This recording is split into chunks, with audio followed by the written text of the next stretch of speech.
Okay, हमने salary complete कर ली थी और हमने प्रॉपर्टी स्टार्ट करी थी। प्रॉपर्टी, आप लोगों को याद है प्रॉपर्टी जो आप लोगों ने लास्ट क्लास में जो जो लोग अवेलेबल थे, income from property. Yes sir. Yes sir. अच्छा, उसमें पता मुझे किसी ने बोला था शायद वीडियो पे जो मैंने अपलोड करी थी, शायद उसमें कुछ चीजें माइनस नहीं हुई थी जो मैं कह रहा था माइनस होनी चाहिए। तो उसका एक सिंपल सा फॉर्मूला वही था कि आप उसमें से 1/5 आप रिपेयर अलाउंस और 6% कलेक्शन चार्जेस आप माइनस कर देंगे। एनीवेज वो हम देख लेंगे। अब अभी आज हम स्टार्ट कर रहे हैं सबसे पहले कैपिटल गेन। तो आप में से किसी को आइडिया है कि what is actually capital gain?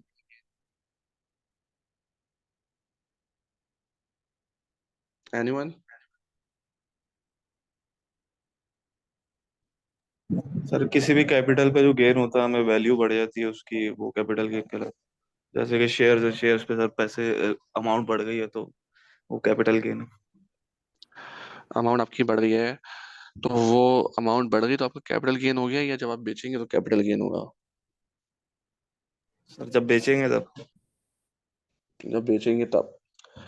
तो कैपिटल गेन एक्चुअली जैसे इन्होंने बताया, आपके पास कोई भी कैपिटल एसेट है, उसको जब आप सोल्ड आउट करोगे तो फिर आपका वो कहलाएगा कैपिटल गेन। इन शॉर्ट, आप अपना अकाउंटिंग में जो एसेट होता है वो जब आप सेल करते हो उसमें अगर आपको प्रॉफिट होता है तो आपका कैपिटल गेन कहलाता है। कैपिटल गेन में आपके तीन केसेस हैं। एक है आपका मूवेबल प्रॉपर्टी का, सेकंड आपका इमूवेबल प्रॉपर्टी का, और थर्ड आपका सिक्योरिटीज का। तीनों केसेस हम देखेंगे। आज की क्लास में जो आपके केसेस हैं वो है आपका इमूवेबल प्रॉपर्टी और सिक्योरिटीज का। ठीक है।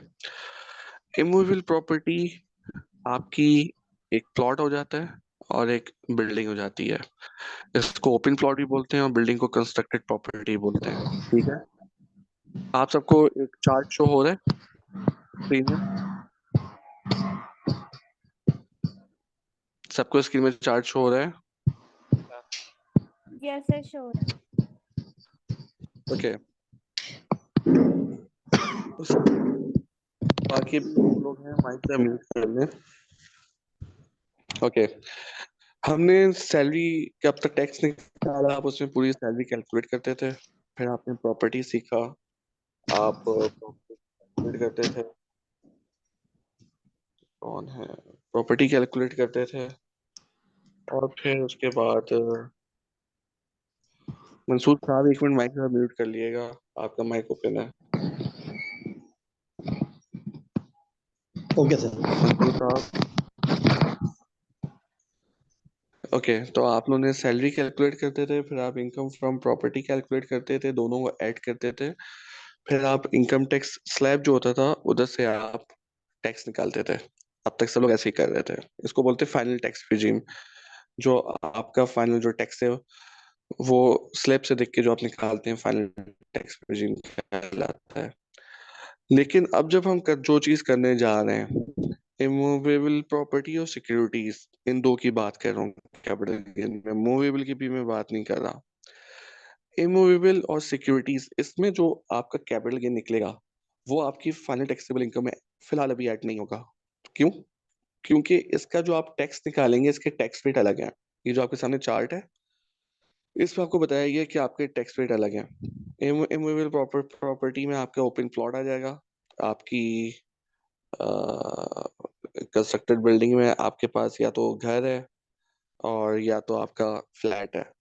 ये तीन चीज आपको शो हो रही है चार्ट पे। इस पे होल्डिंग पीरियड के हिसाब से आपका टैक्स निकलेगा। लेट सपोज जैसे इसमें नंबर 1 लिखा हुआ है कि where holding period does not exceed 1 year. आपने 8 महीने पहले कोई फ्लैट खरीदा था, लेट सपोज 50 लाख का, और वो आपने बेच दिया 60 लाख का। सही है। जब आपने 60 लाख का उसको बेचा है और 50 लाख का परचेज किया था तो आपको कैपिटल गेन हुआ 10 लाख रुपए का, 1 मिलियन रुपीज का। ठीक है। और उसका जो होल्डिंग पीरियड है वो 1 साल से कम है। ठीक है। जब 1 साल से कम है तो यहाँ पे आपको कितना परसेंट टैक्स शो हो रहा है फ्लैट पे? सब उठ जाए और देखकर बताएं कितना परसेंट टैक्स शो हो रहा है फ्लैट पे? 15%। 15। 15%। 15%। तो आपको जो एक्चुअल में जो प्रॉफिट हुआ था 1 मिलियन का, तो उसका 15% आपका टैक्स हो जाएगा, 1,50,000 रुपीज। उसकी ट्रीटमेंट क्या होगी वो हम देखेंगे। अभी पहले मैं आपको ये समझा रहा हूँ कि आप टैक्स कैसे निकालेंगे। तो जब भी आप टैक्स निकालेंगे, एक सेकेंड,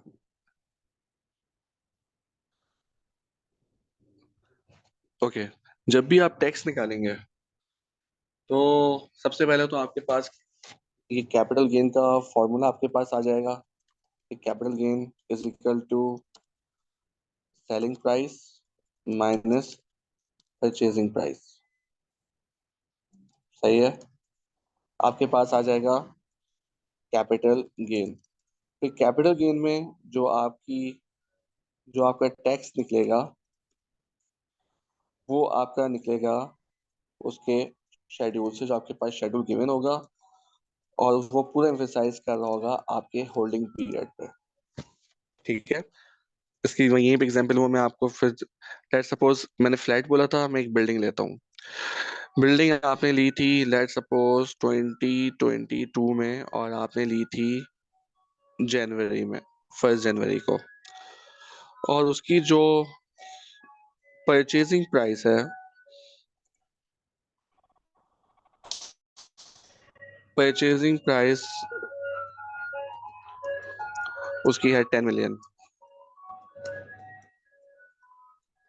और आपने उसको जो सेल करा है उसकी जो सेलिंग प्राइस है वो है 11.1 मिलियन। कितने का कैपिटल गेन हुआ आप लोगों को? 1.1। 1.1। 1.1 मिलियन का आपको हो गया capital gain. It means 11 lakh rupees. Holding period कितने मंथ का है कैलकुलेट करके बताइए। लेट सपोज आपने ने जो सेल करा है वो आपने सेल करा है 30 जून 2023 का हो गया, जब से आपने परचेज करा है और सेल करा है। 1.5 कितने year। Months? 1.5 years। 1.5 year। 1.5 years, 18 months। Almost 18 18 months आपके months। होल्डिंग पीरियड हो गया। तो सबसे पहले तो आपने कैलकुलेट कर लिया कैपिटल गेन और आपने कैलकुलेट कर लिया होल्डिंग पीरियड। अब आप जाएंगे चार्ट पर। चार्ट पर जब आप जाएंगे तो आप देखेंगे यहाँ पे है कंस्ट्रक्टेड प्रॉपर्टी। ये बिल्डिंग की बात हो रही है। जब तक फ्लैट नहीं लिखा होगा, अपार्टमेंट नहीं लिखा होगा, आप फ्लैट का रेट नहीं देखोगे, आप देखोगे कंस्ट्रक्टेड प्रॉपर्टी का। तो इट मीन्स 1.5 साल हो गए उसको खरीदे हुए। तो यहाँ पर नंबर 2 पे जब आप आएंगे तो पता चलेगा कि holding period exceed 1 year but does not exceed 2 years. इस पे फॉल हो रहे हैं। Yes, sir। Yes। तो इसका टैक्स रेट कितना है? 10%। सही 10%। है। जी। तो आपके पास ये जो कैपिटल गेन हुआ था 11 लाख का, तो उस पर जब आप टैक्स कैलकुलेट करेंगे तो आपके 11 लाख, उसको आप 10%, आपके पास 1,10,000 का डायरेक्ट टैक्स आ गया। फिलहाल मुझे सबसे पहले ये बताएं कि यहाँ तक किसी को कोई प्रॉब्लम है टैक्स कैलकुलेट करने में? अभी इधर तक मुझे सारे 15 स्टूडेंट्स का इधर फीडबैक चाहिए। No, sir। No, sir। No sir. बाकी जो हजरात हैं। नो सर, क्लियर है। ओके। तो अब जब ये टैक्स आपका निकल गया, इसमें करेंगे क्या? अच्छा, इसी तरह आपका टैक्स, अगर आपका प्लॉट है तो ये आपके पास प्लॉट के रेट्स हैं, ये कंस्ट्रक्टेड प्रॉपर्टी की, ये फ्लैट्स की। जहां पर डैश डैश आपको नजर आ रहा है, इट मींस यहाँ पर टैक्स नहीं है, टैक्स एग्जेम्प्ट है। सही है। जो 0% मैंने आपको लास्ट क्लास में ही बताया था कि अगर 0% लिखा हुआ है तो इट मीन्स आपका जो टैक्स रेट है वो 0% है। वहां पे आप टैक्स जीरो ऐड करोगे, इट मीन्स वो टैक्सेबल था। लेकिन जहां पर डैश डैश है, इट मीन्स वहां पर एग्जेम्प्ट है। लेट्स सपोज अगर आपने फ्लैट परचेज करा है, उसको परचेज करे हुए 3 साल हो गए हैं, और अब अगर आप उसको सोल्ड करते हो तो उस पर टैक्स एग्जेम्प्ट है। ठीक है। और अगर 2 साल से ज्यादा हो गया और 3 साल के अंदर आपने फ्लैट सेल करा है तो 0% टैक्स है। तो आप उसको 0 लिख के ऐड करोगे, जिससे पता चलेगा कि ये 0% टैक्सेबल था। सो 0% टैक्सेबल एंड एग्जेम्प्ट अलग अलग चीजें जो हमने लास्ट क्लास में पढ़ चुके हैं। तो सबसे पहले मुझे ये बताएं कि अगर आपको प्लॉट गिवन हो, आपको कंस्ट्रक्टेड प्रॉपर्टी गिवन हो, फ्लैट गिवन हो, तो इन दोनों चीजों में आप इधर से चार्ट देख के टैक्स निकाल सकते हैं या नहीं निकाल सकते? निकाल सकते हैं। निकाल सकते हैं। निकाल लेंगे कोई सर। है जिसको प्रॉब्लम है तो अभी पूछ ले मुझसे। ओके, अब उसके बाद आते हैं नीचे। ये है सिक्योरिटीज। ये वो सिक्योरिटीज हैं, शेयर्स हैं जो कि आपके लिस्टेड कंपनीज के शेयर्स हैं। लिस्टेड कंपनी के शेयर्स कौन से शेयर्स होंगे? जो आपके स्टॉक एक्सचेंज में ट्रेड होने हैं, उन कंपनीज की बात हो रही है। ठीक है, तो अगर आपने वहां के शेयर्स परचेज करके सोल्ड आउट करें तो, और उसके होल्डिंग पीरियड आपके सामने गिवन है, सही है। लेट सपोज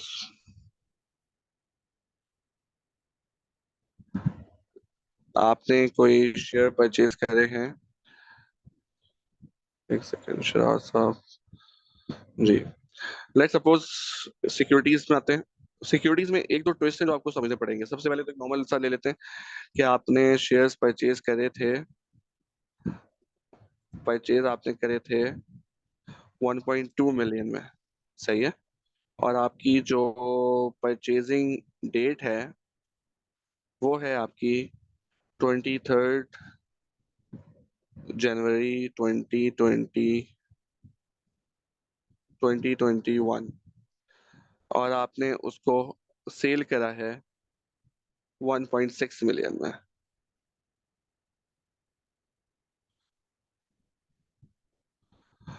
और जो आपकी सेलिंग डेट है वो है 25 अप्रैल 2023। तो सबसे पहले तो उसका कैपिटल गेन कैलकुलेट कर लें। कैपिटल गेन आपका 4 लाख रुपीज का हो गया। 4 लाख रुपीज के बाद इसका होल्डिंग पीरियड कितने मंथ का है जी? होल्डिंग पीरियड के कितने मंथ हो गए हैं? 2 years 3 months। 2 years 2 months fab लिखा है ना आपने। जी, 2 years 2 month, सही है। ये आपके होल्डिंग पीरियड हो गए। जब आप सिक्योरिटीज के चार्ट पे जाएंगे तो सबसे पहले यहाँ पे दो चीजें हैं। अगर आपने सिक्योरिटीज परचेज करी हैं 1 जुलाई 2022 को या उसके बाद, तो आपका टैक्स टैक्स ये फर्स्ट टेबल के हिसाब से डिडक्ट होगा, सही है। अच्छा, एक चीज और क्लियर कर दूं कि एग्जाम में ये टेबल आपको गिवन होगा तो उसका रट्टा मारने की जरूरत नहीं है। तो अगर आपने परचेज करा है 1 जुलाई या उसके बाद, तो फिर आपका टैक्स ये ऊपर वाले चार्ट से डिडक्ट होगा। और अगर आपने 1 जुलाई 2022 से पहले परचेज करा है तो फिर आपका इधर से डिडक्ट होगा 12.5% जो गिवन है। आपने परचेज करा है 23 फेब 2021, तो कौन से चार्ट पे आ रहा है ये?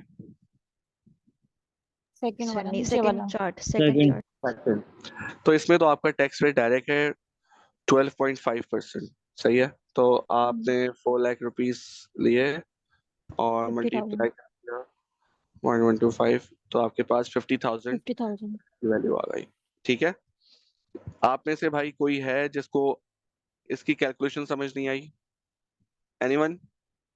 सर कैपिटल गेन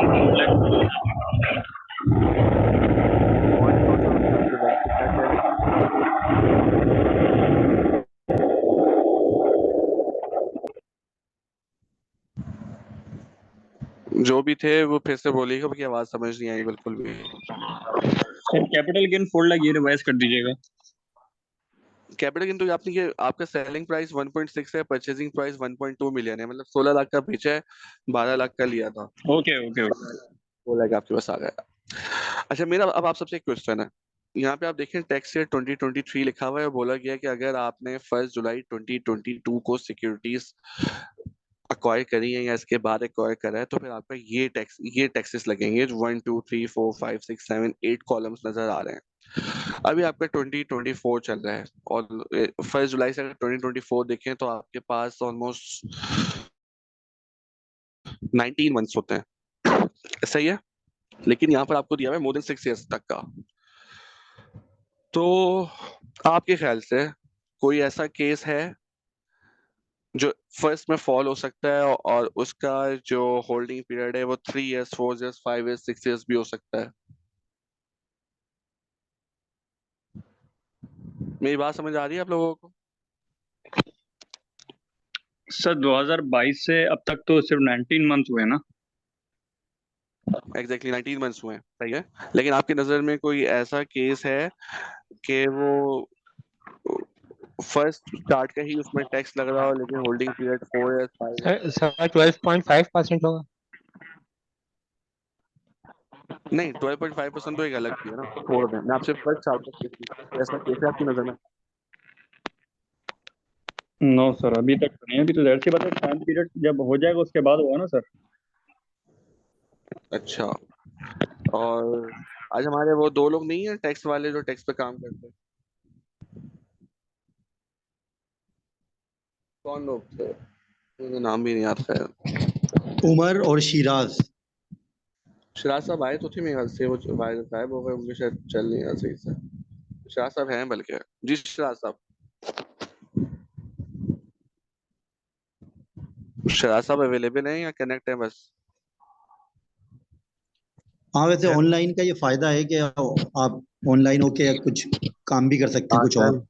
हाँ मैं कनेक्टेड ही हूँ सर। अब मैं लेक्चर्स अटेंड कर रहा हूँ आपके, ये कैपिटल गेन के ही। हाँ तो शराज, आपकी नजर में कोई ऐसा केस है जो कि फर्स्ट वाले चार्ट पर आए, holding period 3 years 4 years 5 years हो?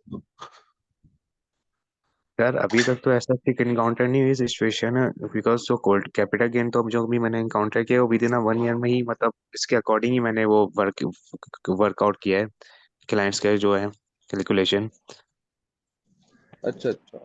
क्योंकि हमें तो सर तो एनसीसीपीएस वो डिटेल्स आ जाती है ना, तो उसके अकॉर्डिंग ही हम वर्कआउट करते हैं। हाँ सही भाई। पेट्रोल अच्छा, तो आपकी नजर में भी ऐसा कोई केस नहीं है, ऐसा ही है? Yes sir. ओके। देखिए, कुछ केसेस ऐसे होते हैं, इसमें यहाँ पे ऊपर वर्ड यूज हो रहा है एक्वायर का, सही है। एक्वायर के मतलब कि आपने शेयर परचेज करें। एक सेकंड वेट करिएगा जरा, ये उनको दे देगा। जी। डिस्पोजल को दरअसल एक्वायर बोलते हैं। आपने परचेज करें, किसी ने आपको सेटलमेंट करके दे दी है किसी चीज के अगेंस्ट, ये तमाम चीजें उसमें आती हैं। लेकिन एक केस लेते हैं हम।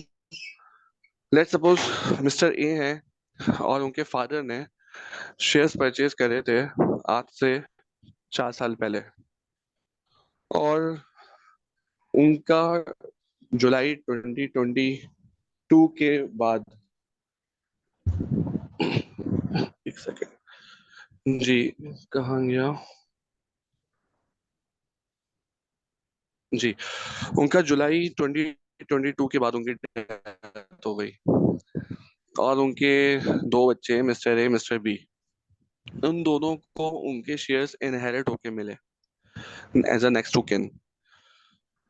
वो जो शेयर्स की जो परचेजिंग प्राइस है, परचेजिंग डेट है एक्चुअली, वो कंपनी के रजिस्ट्रार के पास और ये जो आपका सीडीसी है उसके पास भी वही डेट शो हो रही होगी जो कि उनके फादर ने परचेज करी है, ठीक है, क्योंकि वो एक दफा परचेज हो चुके हैं। जब उनके बच्चों को इनहेरिट हुए 1 जुलाई 2022 के बाद, और लेट सपोज वो अगर सेल करते हैं अगस्त 2022 में, तो दिखने में मिस्टर ए को तो वो शेयर 1 महीना पहले मिला है, लेकिन वो शेयर जो कंपनी से परचेज हुआ था और उसमें नेम ट्रांसफर नहीं हुआ था सेल की वजह से, वो आज से 3 साल पहले ही था। तो इसलिए उसमें 3 साल, मोर देन 3 इयर्स और लेस देन 4 इयर्स वाला ही रेट लगेगा। मेरी ये बात समझ आई आप लोगों को कि मैं फिर से रिवाइज कर दूं? सब आ गई। Okay sir. तो शेयर्स जो हैं, आप में से कितने लोग शेयर्स में ट्रेडिंग करते हैं? कोई करता है trading? Yes sir, yes sir, I am training, I am performing a training sir.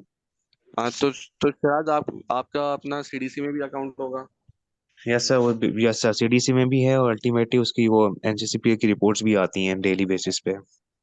बिल्कुल, तो जब आप अपने शेयर सेल करते होंगे तो सीडीसी अकाउंट के बुक से आपका चेक जाता होगा, ऐसे ही है? यस सर, वो अल्टीमेटली बैंक्स में वो क्लियरिंग सेटलमेंट्स के लिए जाते हैं सर। बिल्कुल, लेकिन खुदा ना खासा किसी की डेथ हो जाए और उसका हम्म उसके बच्चों को ट्रांसफर होगा, सही है, हम्म तो उसकी हम्म ट्रीटमेंट अलग होती है। तो जब तक वो उसके एग्जैक्टली जी, तो जब तक वो चेक डिडक्ट होके नहीं जाएगा तब तक उसकी परचेजिंग मतलब कंपनी के पास जो है उसकी जो परचेजिंग है वो तो सेम ही रहेगी जब कोई डिसीज हो जाता है।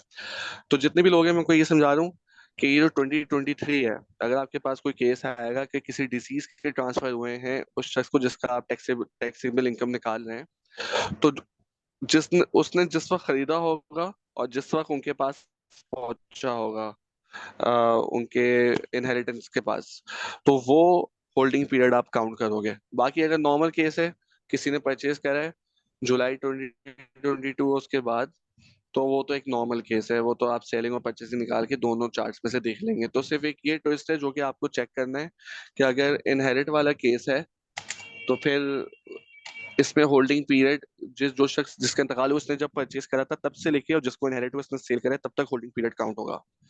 Is it clear? उसमें सबको क्लियर है ये उसमें बात? डेट मेंशन होती, उसमें डेट मेंशन होती। हाँ बिल्कुल बिल्कुल, क्वेश्चन जब आपके पास आएगा तो डेट मेंशन होगी कि वो शेयर्स उसने कब परचेज करे थे। हाँ ठीक है। ठीक है। सर, उस टाइम की फिर जो उसकी प्राइस लेंगे हम वो भी तो चेंज हो जाएगी ना, क्योंकि जिस डेट पे ट्रांसफर हुए हैं उस डेट की हम फेयर मार्केट वैल्यू नहीं लेंगे एज अ कॉस्ट। नहीं, फेयर मार्केट वैल्यू नहीं लेते आप। वो जिस डेट को उसने परचेज करा है वो परचेजिंग प्राइस होगी, और उसके बाद जिस डेट में जिसको इनहेरिट हुआ है वो सेल करेगा वो सेलिंग प्राइस होगी। तो सेलिंग प्राइस में से परचेजिंग माइनस करके कैपिटल गेन निकलेगा। अच्छा, नहीं सही है। मतलब मेरा सही है, बट ये कि अब जिस टाइम ट्रांसफर वो हो रहे हैं उनके बच्चों को लाइक जुलाई में, तो हम उस टाइम की कॉस्ट नहीं लेंगे, हम मतलब जो पुरानी कॉस्ट होगी वही लेंगे हम। नहीं, वो पुरानी ही कॉस्ट होगी क्योंकि रजिस्ट्रार के पास वही कॉस्ट ऐड हुई हुई होगी जो उनके फादर ने ली थी। ये इनसिव इनहेरिट केस में ऐसा होता है। अच्छा, और इस तरह के केसेस हमारे पास इस तरह से तो फिर और भी हो सकते हैं, लाइक अंडर अ गिफ्ट अगर हम किसी को देते हैं अपने शेयर्स, तो वो भी उसका भी होल्डिंग पीरियड हमारा बढ़ सकता है। देखिए, अंडर अ गिफ्ट जो होता है ना, उस पे भी होल्डिंग पीरियड बढ़ सकता है, लेकिन गिफ्ट की कुछ ट्रीटमेंट्स अलग हैं। हम्म, गिफ्ट में तमाम केसेस में ऐसा नहीं होता। सही है। कुछ सही है। दरअसल आपके इस ऑर्डिनेंस में गिफ्ट को इस कैपिटल गेन में डिस्कस भी नहीं करा गया जो सिक्योरिटीज वाले गिफ्ट होते हैं। ठीक है। अच्छा। तो अच्छा। सिक्योरिटीज के गिफ्ट जब मिलते हैं तो नॉर्मली वैसे तो उसकी ट्रीटमेंट ऐसी होनी चाहिए जैसे इनहेरिटेंस में होती है, सही है। लेकिन क्योंकि जिसको गिफ्ट मिल रहा है और उसके पास राइट होता है कि वो गिफ्ट ले या ना ले, तो कुछ जगह एफबीआर बोलता है कि आपने जिस वक्त परचेज करा है हम्म, तब से लेके अब तक, या जिस वक्त आपको मिला है तब से लेके अब तक, जिसमें ज्यादा टैक्स कटता होता है वो उसको कंसीडर करते हैं। सही है। और फिर इस सही तरह है। से जी, और अगर हमारी कोई कंपनी जैसे हमने बनाई हुई है और वो लिक्विडेट हो जाती है तब भी तो शेयर डिस्ट्रीब्यूशन होगी, तो फिर वो किस तरह से होगी? लिक्विडेट जब आपकी होती है तो शेयर्स तो आपके पास नहीं रहते ना। लिक्विडेट तो तब करते हैं जब आप बैंकरप्ट हो रहे होते हैं। सही है। तो जिसके पास एक देखिए, ये मैं जिसके पास आपके शेयर्स जाते हैं जिस कंपनी के पास, जी। वो जरूरी तो नहीं उस वक्त सेल कर देना। सही है। उसकी सही। कंपनी अकाउंट्स पढ़े आपने? जी। कंपनी अकाउंट्स में आईएस में उसकी पूरी डिस्क्रिप्शन है, उसकी रिवैल्यूएशन होती है पूरी। सही है। वो एक अलग सही। चीज है।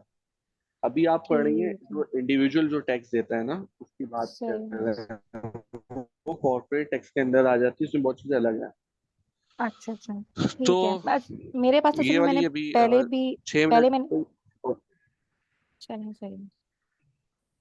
हाँ बोले बोले, आप बोले। तो मैं कह रही थी कि मैंने पहले काफी पहले पढ़ा था टैक्सेशन, तो उसमें ये था सेक्शन जिसमें ये चार कंडीशंस थी कि लाइक अगर अंडर अ गिफ्ट आता है और ये सक्सेशन के थ्रू आता है, और अगर हमारे पास ये आता है distribution of asset on dissolution of an association of a person, और इसका एक और पार्ट था on distribution of asset on liquidation of a company. ये चार चीजें थी। तो उसमें बिल्कुल ये बिल्कुल। हाँ, तो उसमें ये था कि जब फिर जिस टाइम पे एक्वायर करते हैं हम, तो उस टाइम के हम फेयर मार्केट वैल्यू को as a cost of asset treat करते हैं। तो मैं इसलिए पूछ रही थी कि इसमें अब क्या है, क्योंकि मैंने बहुत पहले पढ़ा था, आई थिंक 2017 का जो ऑर्डिनेंस था उससे मैंने पढ़ा था ये, तो अब चेंज हो बिल्कुल गया होगा सही मे कह बी। रहे हैं।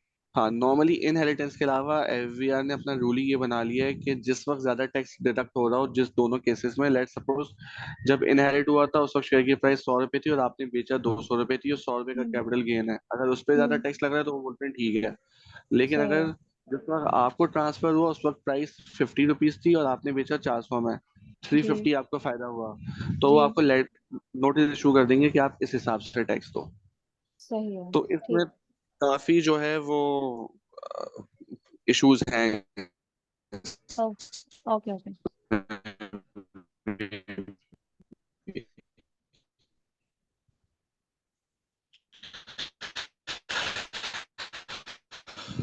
तो और किसी को इन दो चीजों में, अच्छा जब आप क्वेश्चन सॉल्व करेंगे, सैलरी कैलकुलेट कर ली, फिर आपने प्रॉपर्टी कैलकुलेट कर ली, आपने माइनस कर दिया WWF, WPF, अगर ज़कात गिवन है तो आपने ज़कात डिडक्ट कर दी, आपके पास सॉरी